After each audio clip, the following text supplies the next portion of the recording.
The HOA stole my street without asking. So I didn't fight them in court, I fought smarter. And within weeks, every single one of their cars was gone. When the HOA decided to take over the road, it wasn't a conversation, it wasn't a request, it was a decision handed down like a verdict. One morning, tucked into the crack of my front door, was a folded sheet of paper with the HOA's logo printed at the top. It looked harmless, almost boring, the kind of mail you throw away without a second glance. But as I opened it and scanned the lines, my stomach dropped. Effective immediately, it read, "This road is to be considered community property under the jurisdiction of the Homeowners Association. New parking restrictions and regulations will be enforced." Just like that. No signatures from residents. No vote. No meeting where voices could be heard. No chance to raise a hand and say, "Wait, that road isn't just concrete, it's part of our lives." To someone else, it might sound trivial. A road is a road, just a strip of pavement between driveways. But to me, that road held years of memories. I had scraped my knees on it as a child when my bike toppled over, laughing even through the pain. I had chalked out hopscotch squares with friends until the summer heat melted the pastel lines away. I had watched my neighbors' children play tag there while parents stood around swapping stories, sipping coffee.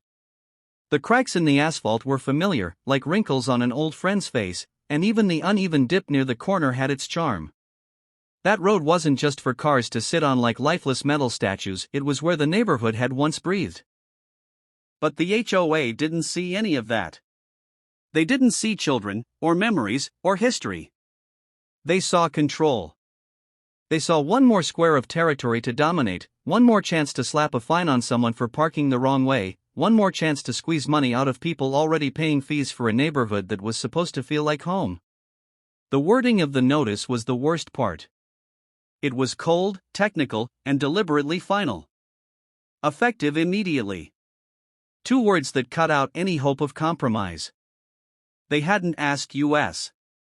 They hadn't even warned us. They had simply taken. That morning, I stood on my porch holding the letter while cars sat lined up and down the street, their metal bodies gleaming in the sun. They looked heavier than ever, like weights pressing down on a place that was supposed to feel light and open. For the first time, instead of seeing neighbors' cars, I saw invaders, symbols of how something that belonged to us had been stolen and rebranded.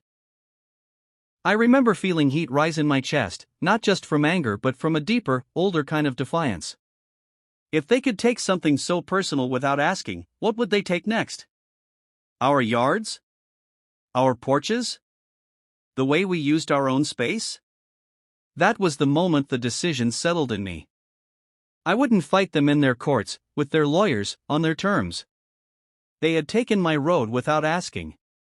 But they had underestimated me.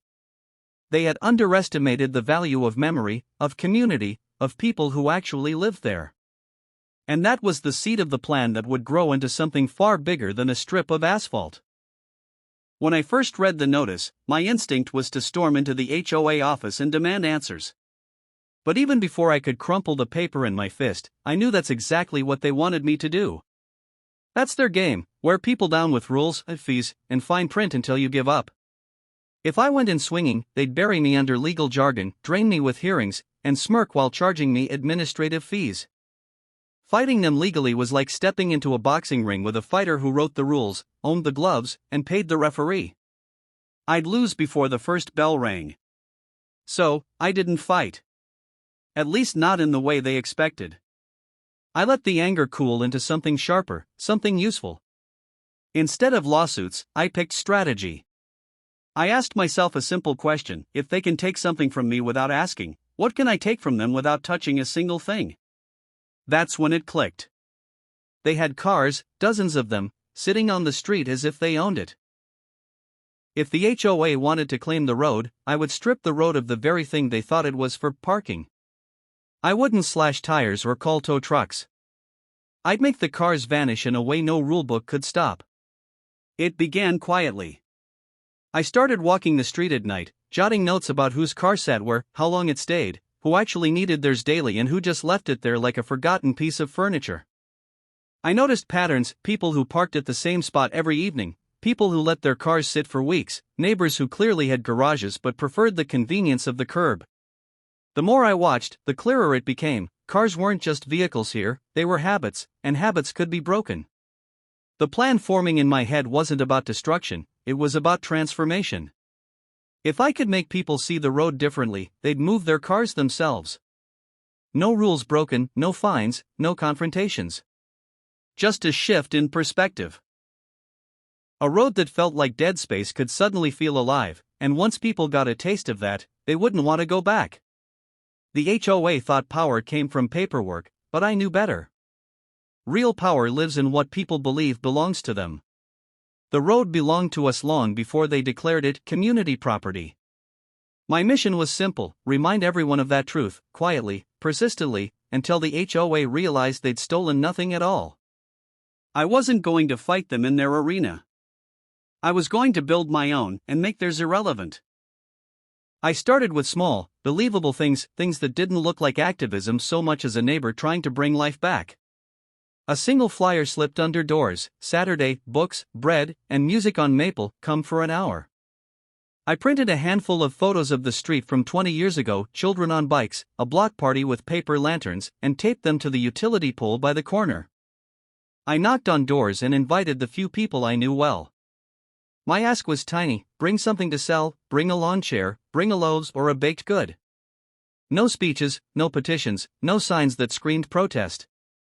If anything, I wanted it to look like a neighborhood revival, not a rebellion. The first Saturday was modest. 3 stalls, 2 folding tables, a boombox playing a playlist someone had curated on their phone. But the effect was immediate. People who'd driven past that block for years slowed down. Drivers who had parked on the curb that morning walked into the little market and found themselves talking to neighbors they'd only ever waved to. A woman who always parked 2 cars on the street to save space ended up selling jam from her kitchen and stayed until dusk, laughing with other sellers. Kids who had been stuck inside because cars had eaten up their play area suddenly had room to hopscotch again. The street smelled like frying spices and fresh bread, and something in the air shifted from resignation to possibility. I built momentum by making participation easy and socially rewarding. I put up a chalkboard asking people to write what the street meant to them. Someone scrawled, "The spot where my son learned to ride without training wheels." Another wrote, "The place my wife and I met at a block barbecue." Those small, visible reminders did something powerful: they turned private memories into public currency. People began to feel accountable to each other. Who wants to be the person who parks in the middle of someone else's memory? Slowly, events multiplied. A weekly movie night, blanket seating, a projector borrowed from a neighbor made leaving cars on the curb impractical. A book swap brought out readers who hadn't spoken to each other in years. A toddler parade convinced more families to keep the road free. Each gathering layered another social cost onto selfish parking. It wasn't just illegal anymore, it was rude. I never told people what to do. I only made the alternative more attractive. The subtlety was crucial. The HOA could fine, threaten, and send notices, but it couldn't fine a memory or ticket a laugh. It couldn't legislate who a neighbor chose to sit next to under string lights. The more alive the street became, the more obvious the choice: keep your car in the driveway and be part of this, or leave it on the curb and miss out. Within weeks, the pattern shifted. Cars that had sat for months were moved into garages. A few were sold after owners realized they weren't using them as much as they thought. The road began to breathe again: children's shrieks, skateboards, people watering plants. The HOA's authority remained on paper, but the social authority of the neighborhood had reclaimed the space. The market hadn't just created events, it had remade priorities.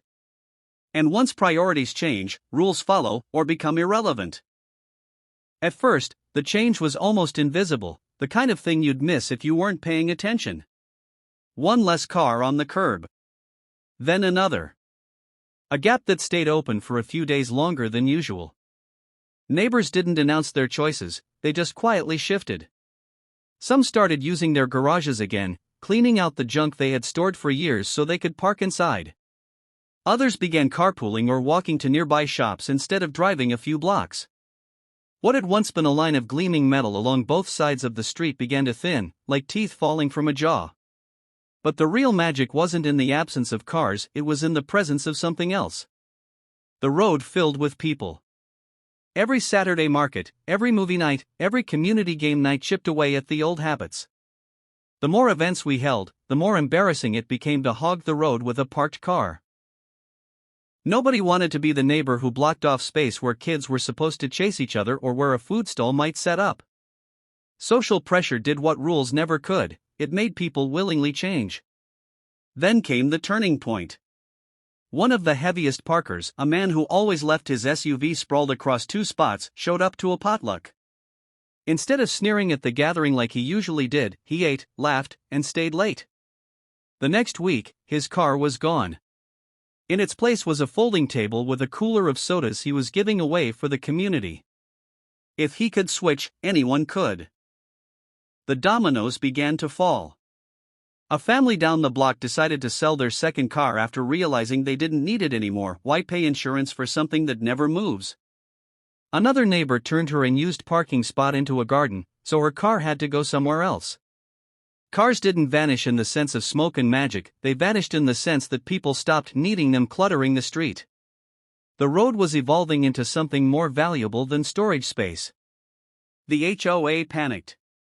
They sent inspectors with clipboards, snapping pictures of the empty stretches of road as if vacancy itself were a violation. They sent threatening letters, warning fines for anyone participating in unauthorized gatherings. But every letter backfired. Instead of scaring people, it fueled their resolve. Neighbors laughed at the absurdity, they're fining us for using our own street? The HOA's threats only made people cherish the gatherings more. And so, the cars continued to fade. It wasn't overnight, but day by day, the street transformed. Where once you could barely squeeze between bumpers, now kids zipped by on scooters. Where headlights once glared, string lights twinkled. Where mufflers once rattled, guitars strummed. The cars were gone not because someone forced them out, but because the road had become something bigger than a parking lot. By the time the HOA realized what was happening, their authority had already slipped. They could claim the road on paper all they wanted, but in reality, the street belonged to the people again, and in a community, paper laws don't beat living traditions. By the time the last car disappeared, it wasn't with a bang, but with a quiet inevitability. The transformation had been slow, deliberate, and impossible to reverse. The road that had once been jammed with steel and exhaust now looked wide and alive, a canvas stretched out for the neighborhood to paint on. No one had forced it to happen. There had been no tow trucks, no screaming matches, no vandalism in the dead of night. Instead, it was choice layered upon choice, week after week, until the community decided for itself that the road was worth more without cars than with them. I would stand on my porch some evenings and look down at what had become of it. Where headlights once glared, children now raced in teams, kicking balls, drawing with chalk, playing tag until dusk. Where mufflers once coughed and engines rumbled, there was music, an old man strumming his guitar, teenagers with portable speakers, families singing along to half-forgotten songs. The air was lighter. The neighborhood was lighter. And it wasn't just about nostalgia, it was about power. The HOA still tried to fight. They filed reports, mailed out warnings, sent their so-called compliance officers to walk up and down the street, cameras in hand, snapping photos of events they called unauthorized gatherings. But their rules, written in stiff, sterile language, looked hollow against the backdrop of children laughing and families breaking bread together.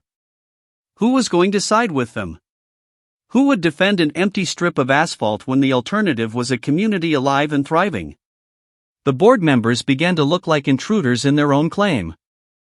Neighbors who had once been passive about everything, the ones who shrugged when fees went up, the ones who paid fines quietly just to avoid hassle, were suddenly vocal.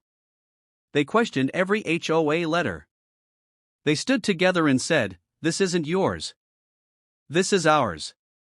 Even the people who had been loyal to the HOA before now found themselves pulled into the current of what the road had become. When they saw their children racing down the middle of it without fear of traffic, they understood in their bones that no piece of paper could outweigh that freedom. And so, I won. Not in court, not through threats, not even by direct confrontation. I won because I refused to play their game. They thought power lived in documents and fines. I proved it lived in people who could choose to walk away from cars, walk away from control, and walk together down the middle of a reclaimed street. In the end, the HOA still had their paperwork. They still had their rulebook. But the rules were useless without obedience, and nobody on that street obeyed them anymore. That was the quiet victory. The cars were gone. The road was alive. And the association, for all its bluster, had nothing left to control. They took my road on paper. I took their cars in reality. And reality always wins.